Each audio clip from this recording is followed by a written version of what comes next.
Warriors! What? SEC admits that XRP is not a security? And yesterday, as all this is going on, Brad Carlinghouse is hanging with the World Economic Forum.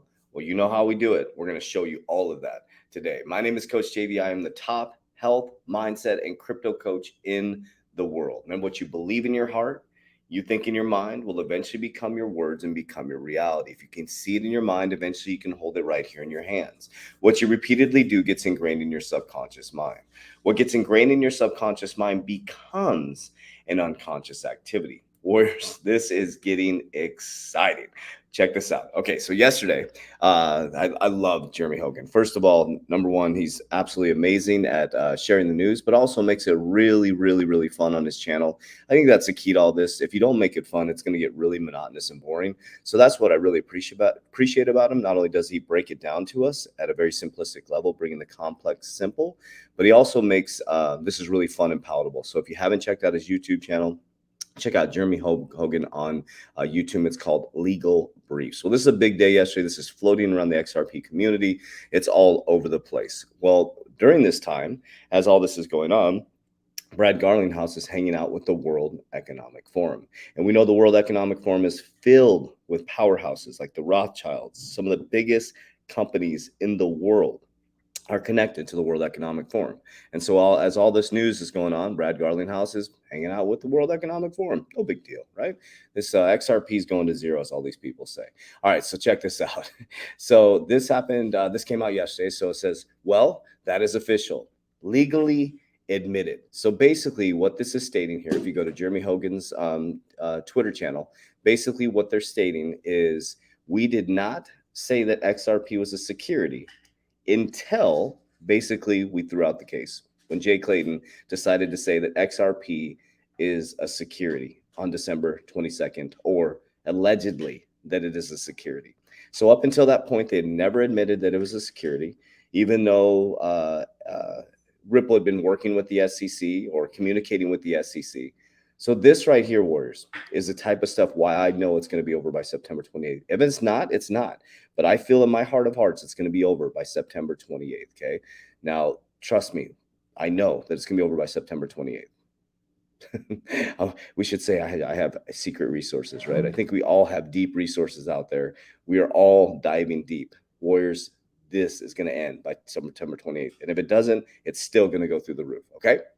So Jeremy Hogan posted this yesterday. So this is all over the internet right now. I'm not telling you anything new, but this is really exciting, Warriors. We know that this is political theater. We know that. But I want to show you guys a little bit deeper, right? I like to give you not just the news, but go a little bit deeper down the rabbit hole. And yesterday, you see right here on the World Economic Forum thumbnail, guess who's there? Brad Garlinghouse, September 9th, 2021. So they were having the balance, cryptocurrency regulation, and industry regulators discussion at the World Economic Forum. And you can see the World Economic Forum is not highly regarded here, but Brad Garlinghouse was speaking right at the end, a short little blurb, but we'll watch the intro and then I'm going to take you to the end, okay? In some ways, unprecedented ways, as we're seeing with NFTs, et cetera, that need to be taken into account. I think that there's education on all sides. I think at this point that need to be dealt with, and I think more of it is actually just going to help. And I agree that it's a little bit different than what we saw in the previous era with internet and communications technology. Again, this is front and center, like the financial applications are front and center right now, and so I think that there needs to be more of that two-way communication. Thank you, Alvin. I think, Brad, I was going to jump to you, and I was going to say, I know we're a few minutes over, but we started a few late. So, Brad, I know that you feel very passionately about education, and I thought maybe you could have the floor on that. Yeah, well, obviously, I think you introduced this at the beginning that education globally is critical. I think Jaime's comments that he just made resonate with me in that it's frankly interesting that the U.S. in many ways, I think, is behind the education scale. And I think one of the things that we can all do, I think, is highlight what leadership we're seeing from other countries that are acting very responsibly and having thoughtful regulation where there is appropriate oversight. It's not unregulated by any stretch. And I think here in the US, the more we can do to highlight that leadership in other countries, I think the more useful it is for companies trying to operate in the US. And obviously, as the largest economy in the world, I think no matter where you're based, you should care about what's happening here in the US. And so part of that is not picking favorites. Part of that is having clear rules of the road. And, so I think the more we can do to educate, as you introduced at the beginning, Danelle, I think the better. So there he is talking about America. You need to get your shit together. Basically, just so you guys know, this is unfortunate to say this. I'm an American, proud to be an American, I guess. Who knows lately? America is not being looked at favorably right now. I hope you guys know that. I'm proud to be an American. I'm born in America. I'm very grateful to be an American because I've been able to talk, walk, think, and do what I want. And I've literally worked as a freedom citizen to, like you said, we're not free. Well, I literally walked out of corporate America and have been able to do whatever the hell I want. You are free. It's a choice. We choose not to be free because we pick sides. But America is not being looked at favorably right now. We are looked at as somebody who's out of control. So we're like the child who's literally lost control, just so you guys know. So we need to protect ourselves and our assets. So now this is the other stuff that I watch out here. I know there's a lot of great news going on with Ripple, but this is the U.S. Committee of Financial Services. And so this is up on the Hill, the promises and perils of central bank digital currencies. We're going to watch a longer video right here, but this is a type of boring stuff that you need to be watching, Warriors. So this is Mr. Himes, who is running the meeting. And this is all about digital currency. So you heard what Brad Garlinghouse said about that America needs to get their shit together. And they're basically here telling them they need to get their shit together. And listen to this. It's going to be we're going to listen to a few of them question back and forth. I think this is important that we pay attention to this.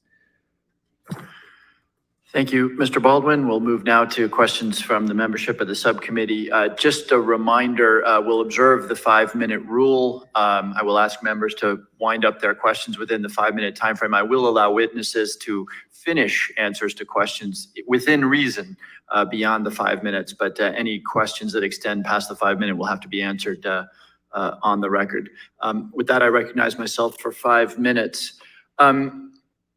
I'd like to spend a couple of minutes talking about the risk of inaction. There's a lot of issues at stake here, including possible threats to the traditional banking system. The word China gets the Congress these days to sit up quickly, but it also strikes me that decisions about which currency one might use have everything to do with baskets of trade and all sorts of other factors that don't relate to the nature of the currency. And of course, the digital yuan is going to raise all sorts of issues around privacy and control by the Chinese regime. So maybe I'll start with you, Ms. Friedlander, and if I have time, I'll move on to other witnesses. What is the time frame, and what are the indicators, the signals that the United States, if it were in fact behind, as it appears to be, in the creation of a central bank digital currency, that we would in fact lose the ability to lead and innovate in this area? Are we talking about 3 months, 3 years, 10 years? What does that look like? This is important to pay attention to. Thank you. I think it would be difficult to put an exact time frame on it because the current landscape is so disaggregated. Different countries, as we note in our tracker, are at different stages of research and development, all of which are primarily based on domestic use cases. So what I would look for as a sign that the US has missed the mark or missed the train leaving the station would be wide-scale adoption of a central bank digital currency and cross-border use. Now, currently, there are only 2 pilot cases of this, 2 of which one is between China, UAE, and I believe one other country in Thailand, excuse me, and another between the UAE and Saudi. Those are really only bank-to-bank transactions. These are not for large-scale wholesale use. So I would look for indications that the model was internationalizing by another country, right? And so that means that we really haven't, I mean, as we've all noted here, it's time to move, but we certainly haven't missed the ball in any stretch of the imagination. This is the time for yourselves, for the Federal Reserve in collaboration with BIS, and we argue the G20, to really develop consensus on all of these criteria for adaptation globally that reflect our values based on privacy and industrial espionage and all the things that we've noted elsewhere. Thank you. Thank you. Dr. Levin, your testimony. So basically, they're telling you they're trying to work together as a world, right? The BIS, Bank of International Settlements. So this gets better and better. Listen. Had a whiff of urgency to it. Do you agree with that? Do you think we're at risk of losing out here? And on what time frame? So you have to imagine here. We got to turn your mic on. Just like on Zoom. You have to imagine central banks tend to be conservative. Can you pull the mic a little closer? Okay. Thank you. Central banks tend to be conservative, and the Association of Central Banks, it's called the BIS, the Bank for International Settlements, is traditionally very conservative. The general manager of the BIS has said that it's a wake-up call for central banks. He has said very clearly that central banks need to introduce their own sovereign digital currencies. The European Central Bank has already indicated that they're going to do it. The Bank of England has come pretty close to saying that now. The problem here with delay is that even if these currencies are initially introduced for domestic purposes, there will be a cross-border platform. That's part of what the BIS is working on now, so that these currencies can be easily interchanged with each other. And if I wonder what's going to help interchange those, Warriors. If there's no US digital dollar on that platform, then you better believe that all the international trade invoices that have been conducted in US currencies, even by countries that are not directly trading with the US, they're invoiced in US dollars. They'll all migrate to other digital currencies. So this is what's important. Countries are enacting a digital currency. You have the SDR, Warriors. That's how they regulate the bags of currencies. If the US does not get involved, we are going to lose our stance as the reserve currency. The same with sovereign bonds. Many countries issue sovereign debts that are denominated in US dollars today. Many corporations in Korea and other countries issue their debts in US dollars. If there's no US digital dollar on the cross-border platform, then all of that will change. And it's probably not 10 years away, probably not even 5 years away. We're probably talking, I would guess, 2 years. Warriors, I've been saying this for a year and a half. With my banking experience, I told you guys by 2025, we're in 2021, we're going to 2022, 2023, we'll have full adoption by 2025. But that means that the Federal Reserve has to catch up. I think several of you said this earlier. It's not just that the Fed is kind of right at the cutting edge. The Fed is behind the curve right now, and it needs to catch up urgently, and it doesn't have much time left to do that. Okay, Dr. Levin. Dr. Coronado, I'm almost out of time, but so quick question, quick answer. Addressing the issue of the possible flight from banking into CBDC in moments of stress, are there other mechanisms to alleviate? Okay, so this is talking about bank runs, right? They're worried about, this is what they're trying to balance. There's a tightrope going on, Warriors. They don't want you to lose confidence in the dollar, so you don't go running to DeFi. That's the narrative with the SEC and Coinbase and DeFi. Okay, now they're talking about a modern day bank run right here, in my opinion. Okay, so they're afraid that everybody's going to flight the commercial banks to a CBDC, which would be the central bank. So that pulls you closer to the central banks, right?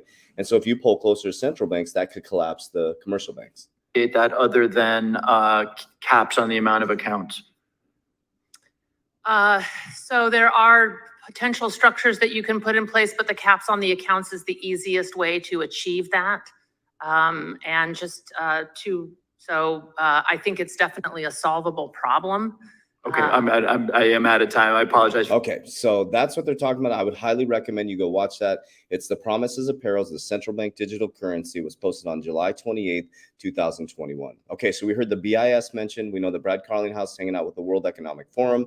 We know back, I think it was last year, June 23rd, 2021, central bank digital currencies get full backing by the BIS, the Bank of International Settlements. Okay, you heard them. They said, hey, listen, the Bank of International Settlements is ready to roll. There's countries moving on board.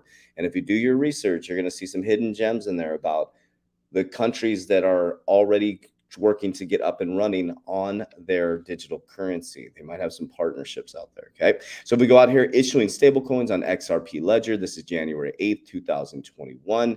Okay, so the case for XRP Ledger. The XRP Ledger is an open source, decentralized blockchain and technology that provides significant benefits for banks such as scalability, speed, and cost. Financial institutions using today's leverage, XRPL, for its ability to fully settle transactions, fractions of a penny, 3 to 5 seconds faster than major blockchains, okay?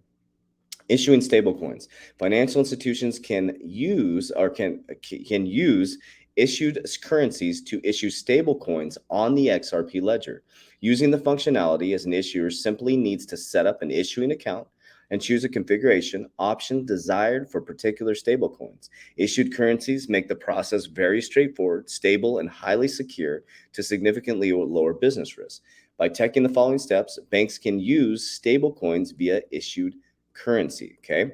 Bridging the multifaceted asset future. The XRPL has an integrated decentralized DEX that allows neutral, counterparty-free digital assets like XRP to be seamlessly exchanged from one issued asset, including stablecoins. Among its unique feature is its payments interoperability, which enables payments among those holding and receiving assets to minimize cost and work seamlessly when sufficient liquidity is available.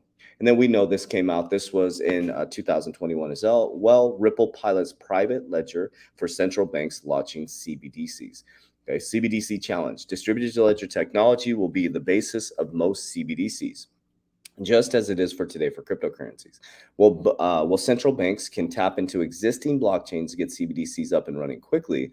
Most ledgers are not built for payments and cannot handle the volume of transactions that successful retail CBDCs will require. That is the key. The liquidity is the key for XRP. In my opinion, nobody can touch XRP in this solve that they are talking about. My opinion, okay? From understanding banking perspective and the amount of transactions that go through and the solve that this provides for the central banks to get their shit together, right? And to move the casino over to the crypto space. And basically what's going to happen is nothing new under the sun, Warriors. They're just going to move the casino over, right? They can't kick the can down the road any further. Well, they can keep putting band-aids on it, right? At some point, they're going to get caught. Right? So what they're doing is they're working slowly and methodically. You can see they're even saying it. They're trying to figure out a way to balance this tightrope so they can get on the other side of the coin and FUD all of us out so they can pack their bags and they can move the casino over, right? So we're in a position right now where you have the ability to be like an accredited investor and get into cryptocurrencies at pennies on the dollars, like an Amazon moment, right? Before they price appreciate. Because once it turns into a normal type stock market type environment, you're going to have to be an accredited investor to get into some of these ICOs, right? That's just going to end up just like the stock market. You're going to have to be an accredited investor. So it's almost like the game is switched. Now you're the accredited investor without needing millions of dollars in capital to put up or to show to get into these investments. But I want to give you a warning right now, Warriors. I'm here to protect you. I'm just like the SEC. I'm here to protect the investors. Basically, I'm here to help you and protect you and guide you. Don't take my advice. But what I'm saying is, I just want you to be ready for this bull run. I want you to create thick skin and get non-emotional, because what's going to happen is if you're getting in right now, you're coming in at a little bit of higher prices, okay, but you're still getting in very early in the crypto space. Don't expect to become a multi-millionaire in the first 3 months as you go into a bull run, right? Start to build that long-term perspective. That's what we do in our Warrior Academy. We're building that long-term generational wealth building strategy. And remember too, people are like, oh, I'm diversified. In crypto, I'm like, you can't diversify in crypto. You can move, you have diversification as a word, right? But people think when they say the word diversification, if you're just pigeonholed in one asset class, if it collapsed 80 to 90%, are you stacked in other asset classes? If the US dollar collapses, do you have a hedge? Do you have any asset protection, right? So what we're working to do as a family, as we grow into it, right? We've been honest, a year and a half ago, I lost all my money, but I've completely changed my life. And now what I'm setting up is a fortress around myself. Cryptocurrencies is a big part of it. As I price appreciate through the bull run, which you can fill out your own exit strategy, click the link down below, go into our Warrior Academy community, access to my portfolio, fill out your own exit strategy, video on how to do it. Very detailed. It teaches you discipline. We have our 120-day challenge as well, subconscious mind programming, goal setting, vision board creation. So what happens is, As the market goes up, I'm going to exit 50% of my portfolio. I'm taking 50% of that money, and it's all going somewhere other than the US dollar. I'm going to be putting in the silver. We have our silver contact in the academy as well. He works directly with you and gets you set up, gets the silver sent right to your house, physical silver. Okay. So you have the silver with just wealth preservation. I'm gonna be doing some like kind of art type stuff, but using supercars as a wealth preservation. And I'll share everything with you guys as I'm doing that. And then we're going into LBOs. We're going to be buying corporations. So with the corporations, with the assets, with the income from the corporations, I'm going to learn how to get into multifamily homes. From the multifamily home income, I'm going to be going back into crypto during the bear market. And then by 2025, we'll be multimillionaires. It's simple. It's methodical. It's thought out. It's planned, warriors. That's how you do it. That's what the billionaires are doing. That's what the multimillionaires are doing. So warriors, this is your time. You can see it here. We can read the news every single day. We can look at it, but we need to activate, warriors. You need to take action. But here's some things, some realistic things that people have actually done within my paradigm. Okay. I always mention to people that, they're like, how did you do it? Well, I just got my shit together. I had a year and a half. I'm not because you've heard the story a million times, but I hit rock bottom in the world's eyes. And I just said, you know what? I'm just going to really get super disciplined. I went super ninja discipline, and I started finding extra money. There's money all over the place. Whereas I was flipping stuff, the Gary Vee style. I was going to garage sales. I was flipping stuff. I was trying to sell stuff on Facebook Marketplace. Just anywhere I could, I would just flip stuff, right? And so what I was doing is taking all that money, anything I made or any extra money I had, if I wanted something, or I would look at something and say, do I want this or I need it? If I wanted it, I would take the money that I was going to buy it with and I would invest. If I needed it, I would buy it. So if something was $20 and I wanted it and I didn't need it, I would take the $20 and immediately go invest it. And from that turned into 10,000, into 30, into 50, into six figures. And then within a year and a half, my whole life is completely different now. But now what I'm doing now is, okay, now how do I take that money? Because there's two things you need to do. Is number one, you need to make the money. The most important is how do you preserve that money? And number three is how do you multiply that money? These are three simple principles. How do you get it? How do you preserve it? And then how do you multiply it? And then once you multiply it, how do you take the multiplier and then do that again? Preserve, multiply. See what I'm doing? So crypto is going to be the wealth generator, taking the wealth generator, preserving some of it, because you got to hold on to some of the money, right? And then you take that holding part, that's your security, a little bit of security and stability foundation, and then you go take the other money and you put it into something that's going to generate income. You take that income, you do the same thing over, you just keep doing that. And it happens really, really fast. $10 will turn into 100, 100 will turn into 2,000. And it's really that simple, warriors, but you're not taught any of this stuff in school. You're not going to be taught this at college. You're not going to be taught this in economic class. You're not going to be taught this in high school. You're actually taught to be broke. You're literally taught to be broke, warriors. So if you're frustrated, if you're tired of being broke, if you're tired of complaining, you're tired of saying words like, I don't have enough money to invest. That's an absolute lie. Everybody does. You're making choices. Oh, tactical. So a couple of warriors have taken my advice, and I'll give you one specifically that comes into our Warrior Academy here. What he's done is he has a good job. I mean, he makes good money. What he did was like, I'm getting my shit together, dude. He has a single dad. He gets his kids back and forth. And on his time off, he's been driving Lyft or Uber, one of the two, and crushing it, getting anything he can in his free time, not fucking around, not dating, not screwing around, getting his shit together and putting money into the crypto space. Do you know if he does that for the next 3 years, that he will be able to retire? Think about that. This one decision, he's like, dude, it's easy. I drive around, I meet new people. He's like, I'm just taking $65 a day and I put it in the crypto space, give or take. Do you realize what that would be? If he's doing that 3 times a week, that's what, 120, 200, that's 400. That's, I'm doing the math, 800 a month. Is that about 800 a month? 800 a month times 10 would be 8,000. You times that a little, it's around $9,000 for the next 3 years, be 918. I'm doing the math in my head. He's rolling about $24,000. Passive income, just throwing it, not passive, that's not passive, that's active.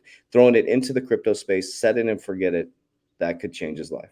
Literally change his life when mass adoption comes in. So warriors, those are the type of things. I know this is going really long, but join the Warrior Academy. Click the link down below. Get your shit together. Let's rise together. Warriors, rise. Let's go.